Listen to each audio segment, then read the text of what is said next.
دو باتیں ہیں جن میں لوگ فرق نہیں کرتے، جس کی وجہ سے گمراہی کا شکار ہوتے ہیں۔ ایک بات یہ ہے کہ اللہ کا قانون اور ضابطہ کیا ہے، چاہے وہ دنیا کا معاملہ ہو یا آخرت کا معاملہ ہو، اور ایک چیز ہے اللہ کی قدرت کیا ہے۔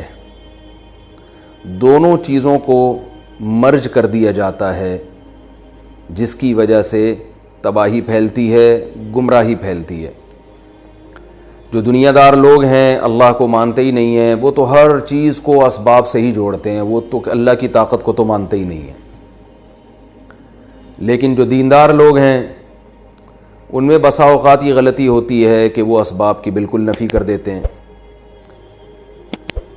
تو میں اس کو مثالوں سے انشاءاللہ سمجھاؤں گا کہ جیسے مسلمان دنیا کے معاملات میں غلطی کا شکار ہے، اسباب اختیار نہیں کرتا، توکل کرتا ہے اپنا، صرف اللہ کی ذات پر اعتماد کرتا ہے، کرنا بھی چاہیے، لیکن اسباب کامیابی کے اختیار نہیں کرتا، تو یہ غلطی جیسے دنیا کے معاملات میں مسلمان کر رہے ہیں، آخرت کے معاملے میں بھی ایسا ہی کر رہے ہیں کہ آخرت میں نجات کے جو اسباب اللہ نے رکھے ہیں ان اسباب کو اختیار نہیں کیا جا رہا، بلکہ وہ احادیث جن میں معجزوں کا، اللہ کی رحمت کا، اللہ کا ایک اپنی قدرت کو ظاہر کرنے کے جو واقعات ہیں ان سے استدلال کیا جا رہا ہے، اور عمل میں کمی اور کوتاہی ہو رہی ہے۔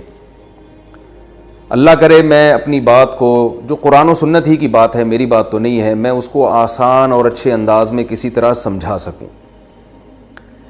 دیکھیے دنیا کے معاملے میں ہم دیکھتے ہیں، میں دنیا کی پہلے مثال اس لیے دوں گا کہ دنیا کی مثال سے بات سمجھانا آسان ہوتا ہے، کیونکہ ہم دنیا ہی میں رہتے ہیں تو یہاں کی مثالیں آسانی سے سمجھ میں آ جاتی ہیں۔ اگر میں ڈائریکٹ آخرت پہ جاؤں گا تو سمجھانا بھی مشکل اور سمجھنا بھی مشکل، اس لیے میں شروع کرتا ہوں دنیا کی مثالوں سے۔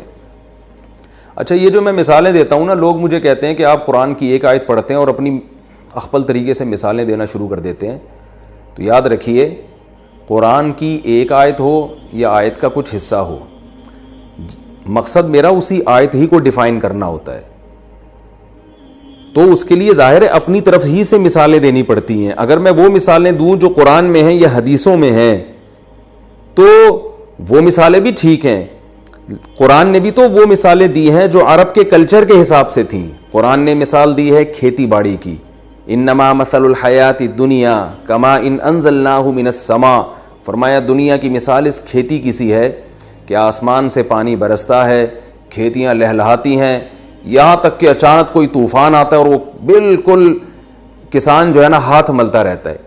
تو اللہ نے یہ کھیتی کی مثال کیوں دی؟ اس لیے کہ عرب میں بہت سارے لوگ زراعت سے متعلق تھے۔ کبھی قرآن اونٹ کی مثال دیتا ہے، کبھی قرآن پہاڑوں کی مثال دیتا ہے۔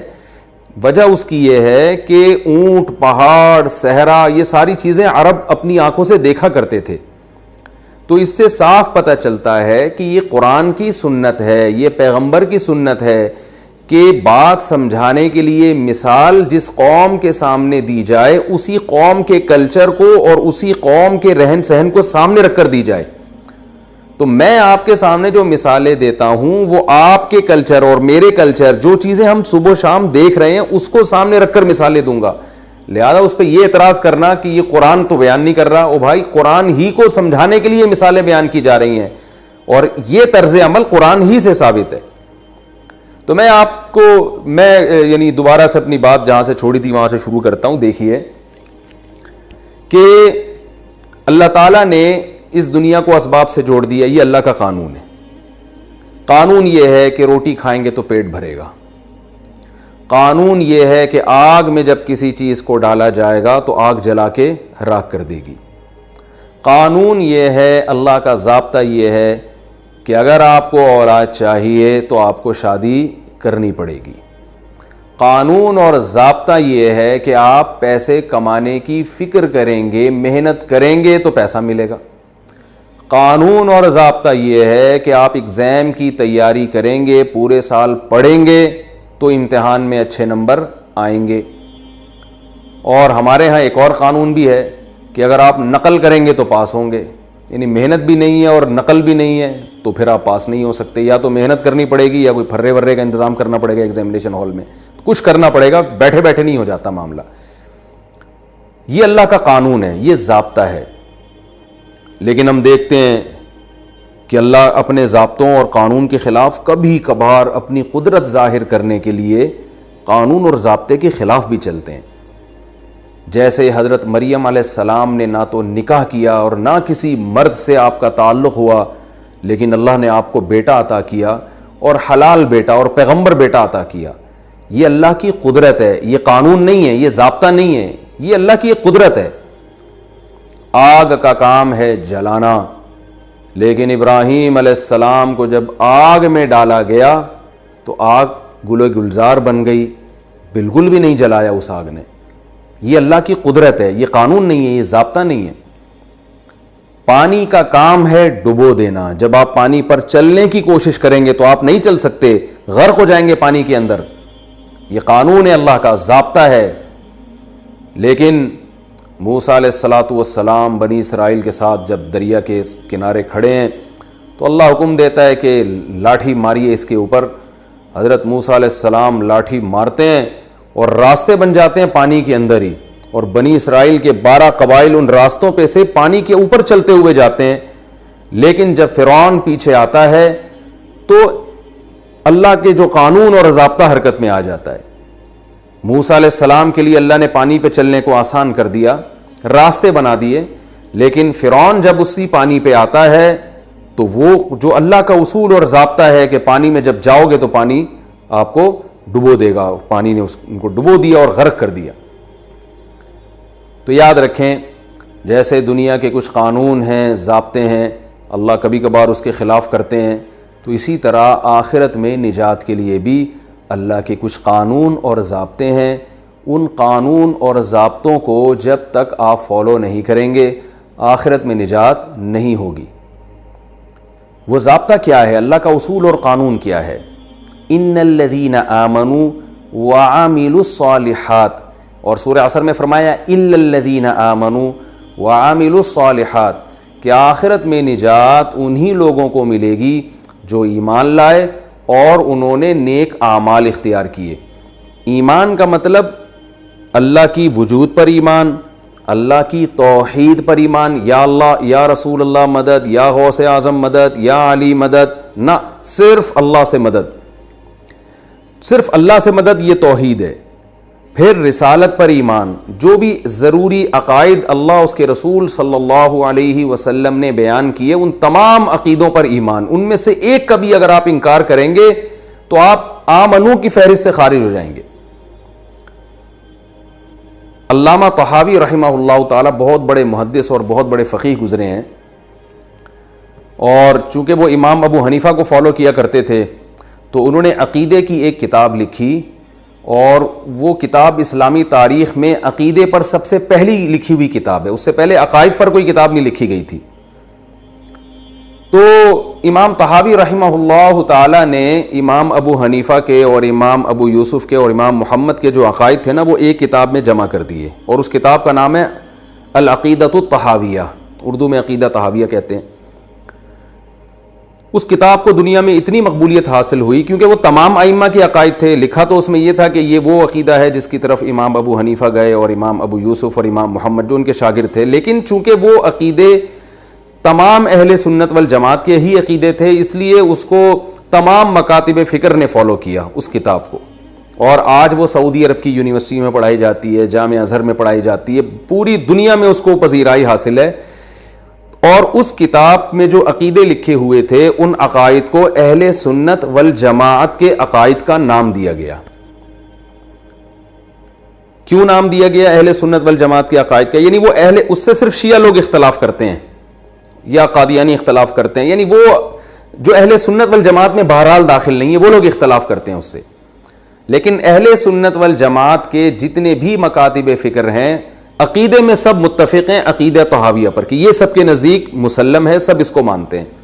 وجہ اس کی یہ تھی کہ امام طحاوی رحمہ اللہ تعالی نے امام ابو حنیفہ کے جو عقائد لکھے وہ سارے قرآن و سنت ہی سے اور صحابہ کرام سے ہی وہ عقائد لیے گئے تھے, تو اس لیے ساری دنیا نے اس کو فالو کیا اور ساری دنیا میں پڑھائی جاتی ہے, آج تک پڑھائی جا رہی ہے. اس کی بہت ساری شروحات بھی لکھی گئیں. تو میں اس لیے اس کتاب کا حوالہ دے رہا ہوں کہ اس کتاب میں اہل سنت والجماعت کے عقائد لکھے گئے. اہل سنت والجماعت کیوں کہہ رہا ہوں؟ اس لیے کہ رسول اللہ صلی اللہ علیہ وسلم نے ارشاد فرمایا کہ میری امت میں 73 فرقے ہوں گے, 72 جہنم میں جائیں گے اور ایک جنت میں جائے گا. صحابہ نے پوچھا یا رسول اللہ وہ ایک کون سا ہوگا جو جنت میں جائے گا؟ آپ صلی اللہ علیہ وسلم نے فرمایا ما انا علیہ و اصحابی, جو میرے اور صحابہ کے راستے پر ہوگا. دیکھیے قرآن کا تذکرہ نہیں کیا گیا اس لیے کہ قرآن کو تو سب مانتے ہیں, قرآن کے ماننے کا دعویٰ قادیانی بھی کرتے ہیں, ہر ایک قرآن کے ماننے کا دعویٰ کرتا ہے, منکرین حدیث بھی مانتے ہیں. اس لیے آپ صلی اللہ علیہ وسلم نے فرمایا ما انا علیہ, جس پر میں ہوں, میرے راستے پر ہو, یعنی حدیث کو فالو کرے, واصحابی, اور ساتھ ساتھ صحابہ کو فالو کرتا ہو. تو قرآن کی ایسی تشریح جو حدیث میں نہ ہو اس کی بھی نفی ہو گئی, اور حدیث کی ایسی تشریح جو صحابہ جس پر عمل نہ کرتے ہوں اس کی بھی نفی ہو گئی. تو بہت سارے فرقے جو ہے نا اس آیت کی روشنی سے اہل سنت والجماعت کی تعریف سے خارج ہو گئے. اہل سنت والجماعت بھی نام اس لیے دیے گیا کہ سنت سے مراد نبی صلی اللہ علیہ وسلم اور جماعت سے مراد صحابہ کرام کی جماعت. تو اب یہ جو کتاب ہے العقیدۃ الطحاویہ, اس کتاب کو سب چونکہ مانتے ہیں اور قرآن و سنت کے دلائل ہی سے یہ لکھی گئی ہے, تو اس کتاب میں جو جنتی لوگوں کی علامتیں بیان کی گئی ہیں, بلکہ یوں کہنا چاہیے کہ اہل جنت یعنی جو فرقہ ناجیہ جسے کہا جاتا ہے نا, وہ فرقہ جس کے بارے میں نبی نے خوشخبری سنائی کہ جنتی ہوگا, تو اس فرقے کے عقیدے کسی نے دیکھنے ہو تو اس کتاب کو پڑھ سکتا ہے. یہ امام طحاوی کے لکھنے کا مقصد یہ تھا, اور پوری دنیا میں اہل سنت والجماعت کے یہاں اس کتاب کو اس لیے پڑھایا جاتا ہے کہ بھئی یہ ہے اہل سنت والجماعت کے عقائد, تاکہ ہم پرکھ سکیں کہ بھئی جو اس عقیدے پر نہیں ہے وہ اہل سنت والجماعت سے خارج ہے. تو اس میں جو عقیدے بیان کیے گئے ہیں ان میں ایک عقیدہ, تو اگرچہ وہ میرا بھی موضوع نہیں ہے لیکن بات آ گئی ہے تو میں بتا دوں, ایک بہت اہم عقیدہ یہ بھی بیان کیا گیا ہے کہ ہم تمام صحابہ کو مانتے ہیں. میں اس کا مفہوم بیان کر رہا ہوں, متن نہیں پڑھ کے سنا رہا, کہ کسی پر بھی تبرہ کرنا یا کسی پہ بھی طنز کرنا, کسی سے بھی تبرہ یا کسی پہ بھی طنز کرنا, اس کو ہم حلال اور جائز نہیں سمجھتے. تمام صحابہ سے محبت کرتے ہیں, تمام میں حضرت علی رضی اللہ تعالیٰ عنہ بھی آ گئے, حضرت ابو بکر, حضرت عمر, حضرت عثمان, حضرت معاویہ رضی اللہ تعالیٰ عنہ, اسی طرح حضرت حسن, حضرت حسین, حضرت مغیرہ ابن شعبہ, حضرت ابو سفیان. یہ تمام کے تمام صحابہ سے محبت یہ ہمارے ایمان کا حصہ ہے, ہمارے ایمان کا جزو ہے, اور ان میں سے کسی کی بھی تنقیص کرنا, توہین کرنا ہم جائز نہیں سمجھتے. تو جو بھی ان میں سے کسی کی توہین کو جائز سمجھتا ہے, صاف پتہ چل گیا کہ وہ اہل سنت والجماعت سے خارج ہے, چاہے وہ کتنے ہی قرآن و حدیث کے لیبل لگا کے بات کر رہا ہو, کیسے ہی قرآن و حدیث کے دلائل دے رہا ہو. تو لکھنے کا مقصد ہی یہ تھا کہ قرآن یا حدیث کے نام پہ کوئی مستقبل میں بیوقوف بنا سکتا ہے. تو امام طحاوی نے تقریباً 1100-1200 سال پہلے یہ عقیدے کی کتاب لکھ کے اور پوری دنیا میں اس کو مقبولیت اللہ نے عطا فرمائی. یہ بات ہی کلیئر کر دی, بالکل واضح کر دی کہ بھائی یہ تو ہمارے بیسک عقائد ہیں, ان میں تو دو رائے ہو نہیں سکتی ہیں. تو ان میں ایک رائے یہ بھی, ایک عقیدہ یہ بھی ہے کہ تمام صحابہ سے محبت. یاد رکھیں اس کا یہ مطلب نہیں ہے کہ اہل سنت کا یہ عقیدہ ہے کہ صحابہ سے غلطی نہیں ہو سکتی. نا نا نا نا نا, صحابی سے غلطی بھی ہو سکتی ہے, گناہ بھی ہو سکتا ہے, بلکہ ہوا ہے بعض حضرات سے, لیکن بات یہ ہے کہ ان کی نیکیاں اتنی زیادہ ہیں اور ان کی نبی صلی اللہ علیہ وسلم سے جو صحبت ایمان کی حالت میں جو رسول اللہ صلی اللہ علیہ وسلم کا قرب ان کو نصیب ہوا, اس صحبت کی برکت سے وہ ولایت کے اس مقام تک پہنچ چکے تھے کہ قیامت تک کوئی بھی ان کے مقام, کیا ان کی جوتیوں کے خاک کے برابر بھی نہیں پہنچ سکتا. تو جس کا اتنا اونچا مقام ہو, اس سے اگر کوئی غلطی ہوگی تو وہ اللہ کا کام ہے اس کو تنبیہ کرنا.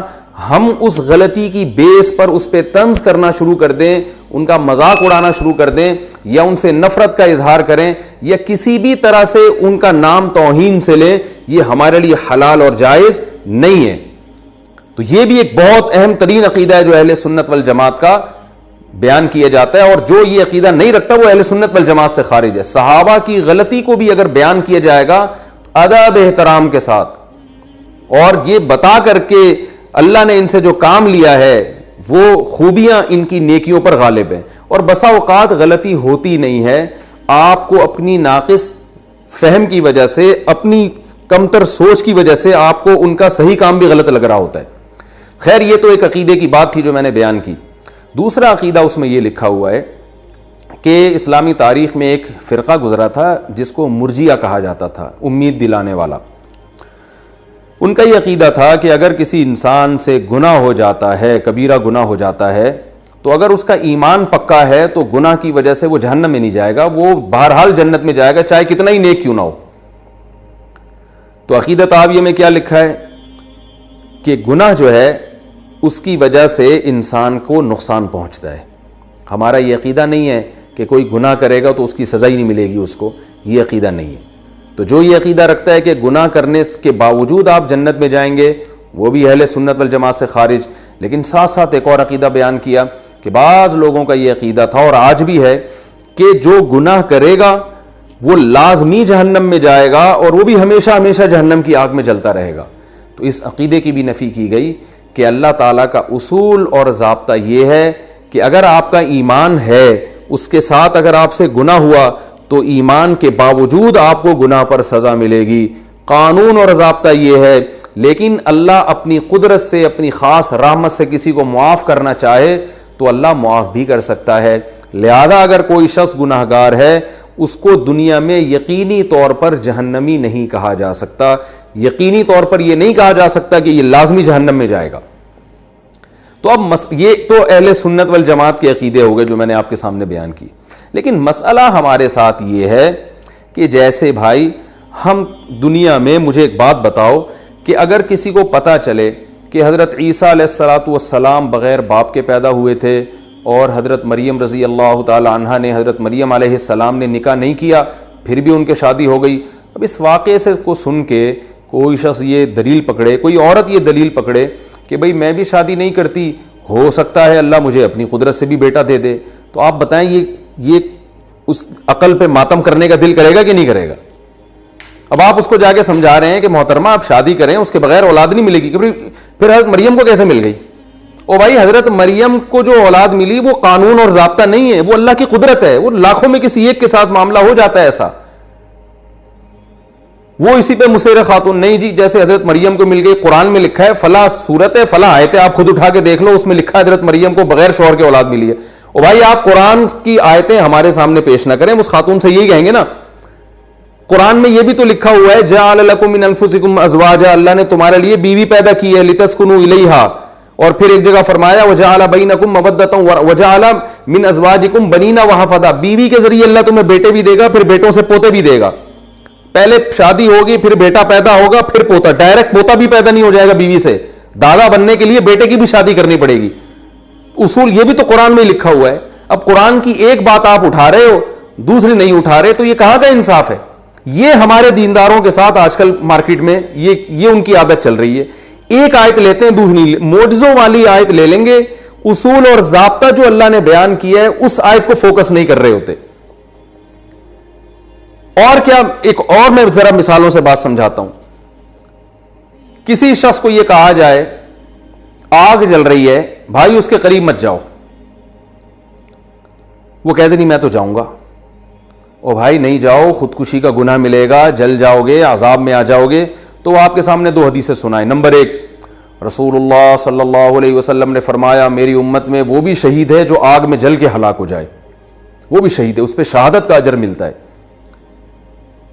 تو آپ بتاؤ یہ عقل بندی کی بات ہوگی اس موقع پر یہ والی حدیث سنانا؟ آپ اس کو کیا جواب دیں گے؟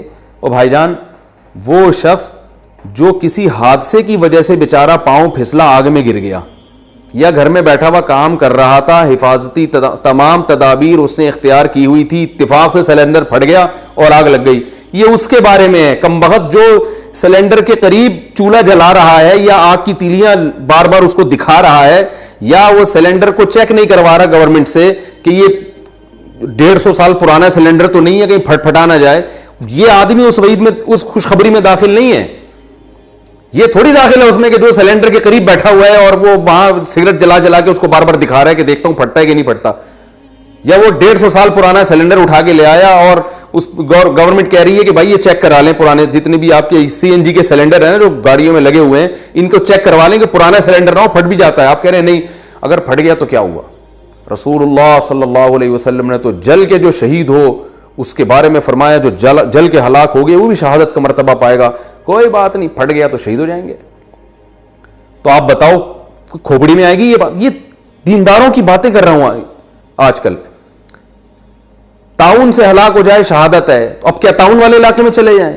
کورونا وائرس سے انتقال ہو گیا, یقیناً شہادت ہے, تو کیا وائرس والوں سے چپک چپک کے گلے ملنا شروع کر دیں اس چکر میں کہ یار کوئی بات نہیں, مر گئے تو شہید ہوں گے؟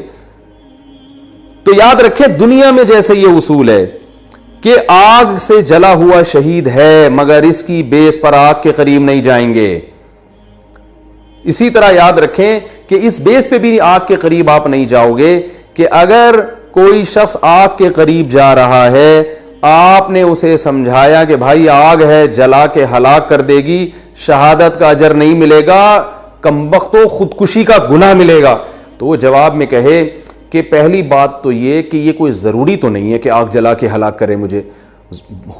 اصل مسئلہ یہ ہے کہ یہ تو قرآن میں لکھا ہوا ہے اور سورہ صافات میں موجود ہے, قلنا یا نارو کونی بردن و سلامن علی ابراہیم, کہ ابراہیم علیہ السلام کو آگ میں ڈالا گیا تھا تو ہم نے آگ کو کہہ دیا اے آگ ٹھنڈی اور سلامتی والی ہو جائے ابراہیم کے لیے. تو اس سے صاف پتہ چلتا ہے اس آیت سے, اور آیت نمبر بھی پیش کر دے اور سورہ صافات کا حوالہ بھی دے دے, اور کہہ بھائی اس سے صاف پتہ چلتا ہے کہ آگ جو ہے نا جلانے میں اللہ کے حکم کی محتاج ہے. اللہ جب چاہے گا تو آگ سے ہم جلیں گے, نہیں چاہے گا تو نہیں جلیں گے. اس لیے میں جا رہا ہوں آگ میں سورہ فاتحہ 7 دفعہ پڑھ کے چھلانگ لگا رہا ہوں, اللہ کی قدرت ہوگی تو جلائے گا, نہیں تو نہیں جلے گا. تو مجھے اللہ پر توکل ہے, مجھے اللہ پر ایمان ہے, میں نہیں جلنے والا. اور ایسا بھی ہوتا ہے کہ نہیں جلتے, ہمیشہ کوئی جلتے نہیں ہے, بعض دفعہ ایسے بھی ہوا ہے تاریخ میں کہ نہیں جلے, اور دیکھو ابراہیم علیہ السلام نہیں جلے تھے. تو بتائیں کامن